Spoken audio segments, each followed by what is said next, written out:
Good afternoon. This is All India Radio and I am Abhishek Mukhopadhyay with the Midday News.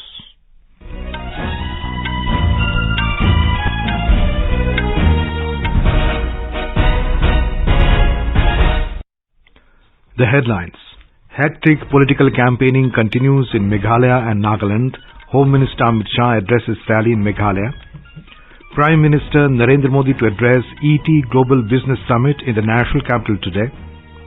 Manipur to host G20 Dialogue Forum for Global Business Community from today. 5-day mega air show Aero India to conclude in Bengaluru today. And Australia were 181 for 6 wickets in the second test match with India in New Delhi.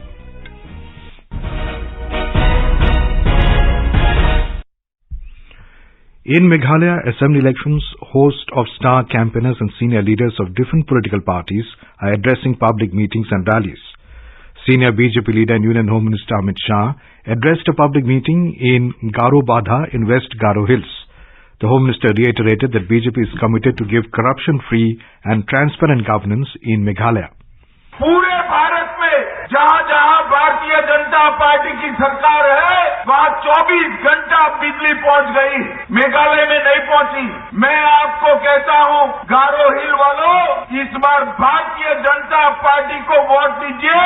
2 ही साल में हर घर में 24 घंटा बिजली देने का काम ये भारतीय जनता पार्टी की सरकार है। हमारे कैंडिडेट को जिताइए, दूसरे ही दिन से 5 लाख तक का पूरा इलाज फ्री ऑफ कॉस्ट हो जाएगा. He said Meghalaya is in a bad condition due to misrule and corruption of the NPP government. He said if voted to power, BJP will institute investigation of all corruption cases by a commission headed by a retired judge of Supreme Court. The BJP leader alleged that both Conrad K. Sangma and Mukul Sangma have failed to fulfill expectations of the people of Meghalaya.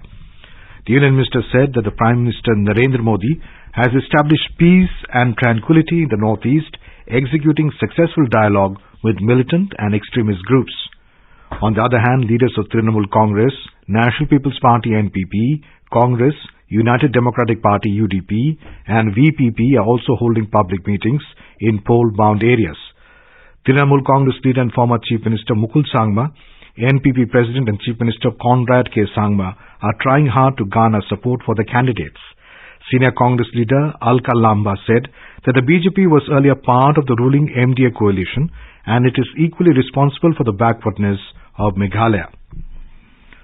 All eyes are on the high-profile South Tura seat in Meghalaya elections. National People's Party NPP President and Chief Minister Conrad K. Sangma is seeking second consecutive victory from the seat. More from a correspondent.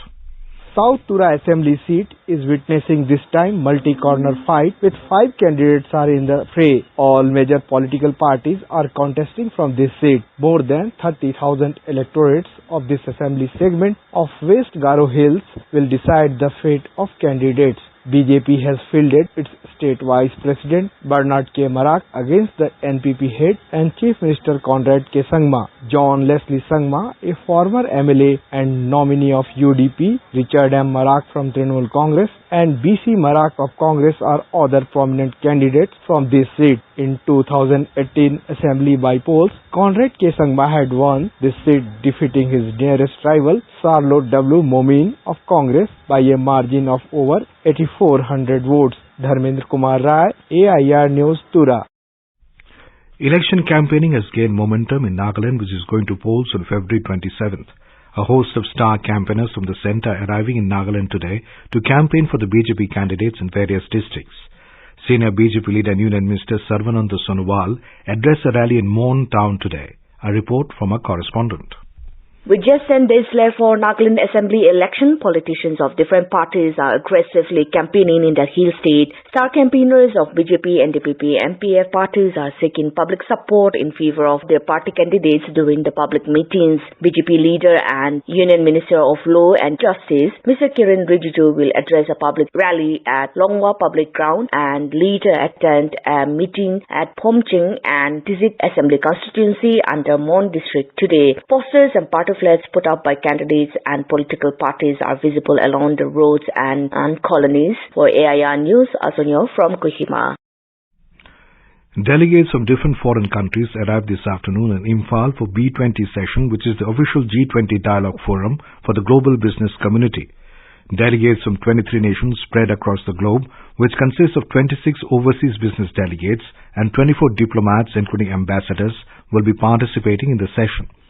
The session will be held this evening at Imphal, and the Chief Minister N. Biren Singh, Union Minister of State of Commerce and Industries Som Prakash, Union Minister of State for External Affairs Rajkumar Ranjan Singh, and other senior government officials from the state and the centre will attend the session.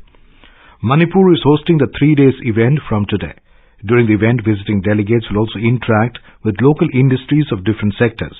The delegates will also visit the historical and tourism spots of the state during the stay in Manipur. Prime Minister Narendra Modi will address the Economic Times Global Business Summit in New Delhi today. The theme of the 2-day summit is Resilience, Influence and Dominance. The Global Business Summit is hosted annually by the Times Group. It will bring together thought leaders, policymakers, academicians and corporate heads on a common platform, seeking to provide solutions to key economic challenges. More than 200 business leaders will speak across 40 sessions at the summit. Union Finance Minister Nirmala Sitharaman has said that the Union Budget 2023-24 has ensured that the growth momentum that the economy has already achieved is not lost. Speaking at the post-budget interaction with the stakeholders in capital Bhubaneswar in Odisha today, the minister said in order to keep up the growth momentum, the budget has not only allocated a whopping 10 lakh crore rupees for capital expenditure, but has also put emphasis on allocating more funds for the states to build their capital assets.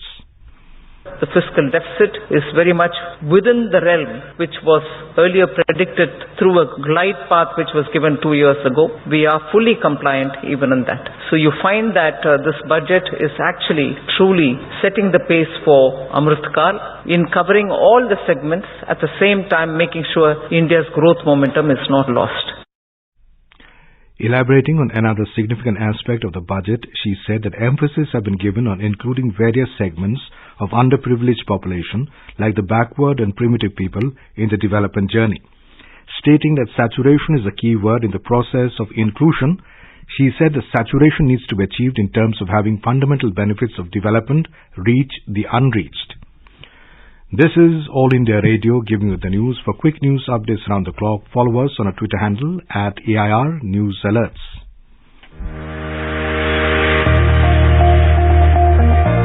मैं doctor अर्चना प्रसाद आ रही हूँ कार्यक्रम अभ्यास में। विषय है समाजशास्त्र, शनिवार रात 9:30 बजे FM गोल्ड चैनल पर। The curtains will fall on the 5 days Aero India show in Bengaluru today. The mega show saw participation by over 98 countries. During the event, 73 CEOs from India and abroad, defense ministers from 32 countries, and chief of the air staff of 29 countries interacted with the Indian counterparts and government functionaries during the show. Various countries exhibited the defense equipment and gadgets. India Pavilion saw participation from 115 Indian companies, which displayed 227 products made in India.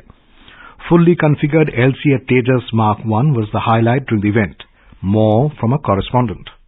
The Aero India show proved beneficial to the companies that had participated in the show. During the Bandhan ceremony held as part of the Aero India show, 266 partnerships including 201 MOUs, 53 major announcements, 9 product launches and 3 transfer of technology worth 80,000 crore rupees were realized. In Manthan program, youth showcased their ideas in the field of defense, artificial intelligence, cyber security, virtual reality, autonomous systems and other innovations for the future. Seminars were held on India's defense space initiatives, futuristic aerospace technologies, aero engines and maritime surveillance equipment. The show clearly conveyed India's intention to be self-reliant in defense production. Sudhindra, AIR News, Bengaluru.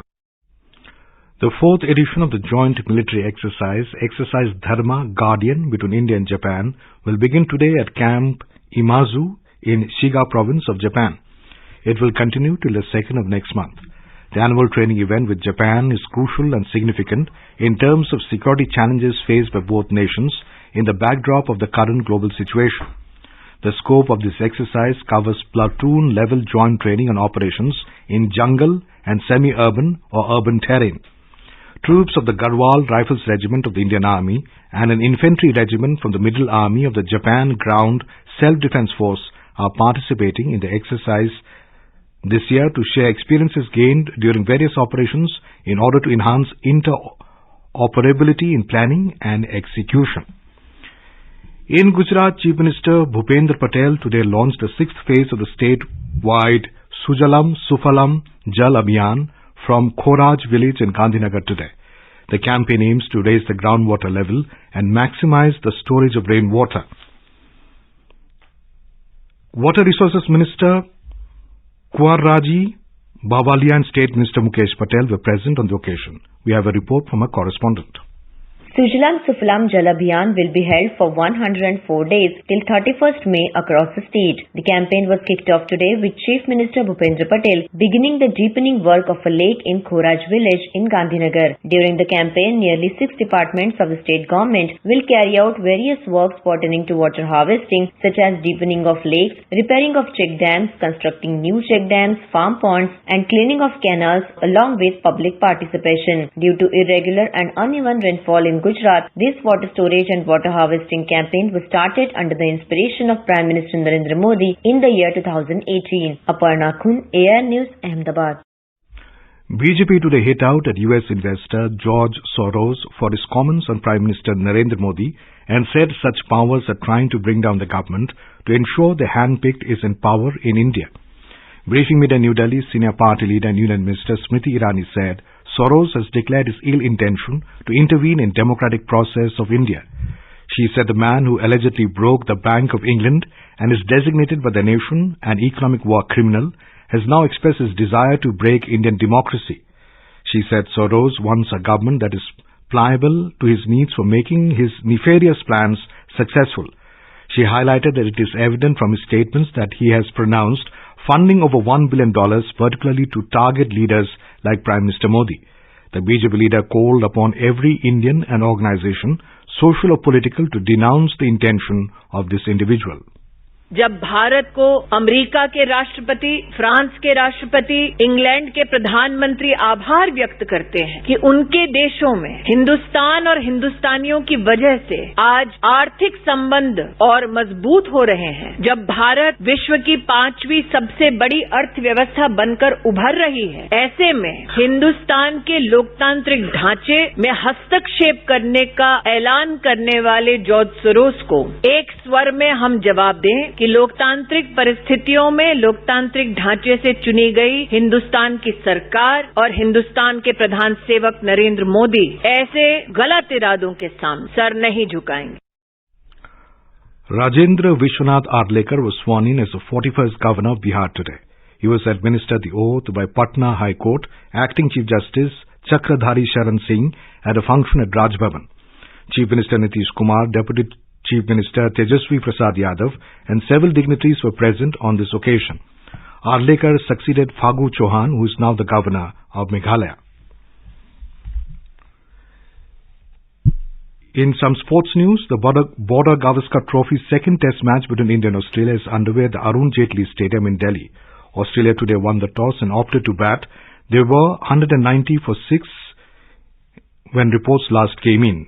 Usman Khwaja scored 81, Ravichandran Ashwin took 3 wickets, Mohammad Shami claimed 2 and Ravindra Jadeja took 1 wicket.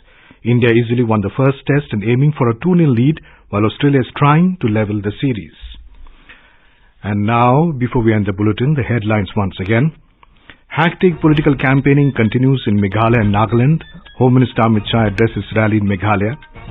Prime Minister Narendra Modi to address ET Global Business Summit in the national capital today. Manipur to host G20 Dialogue Forum for the global business community from today. 5-day mega air show Aero India to conclude in Bengaluru today. And Australia were 190 for 6 wickets in the second test match with India in New Delhi. And for details of these stories and more, log on to our website www.newsonair.gov.in and News on AIR app. And with that, we end the Midday News.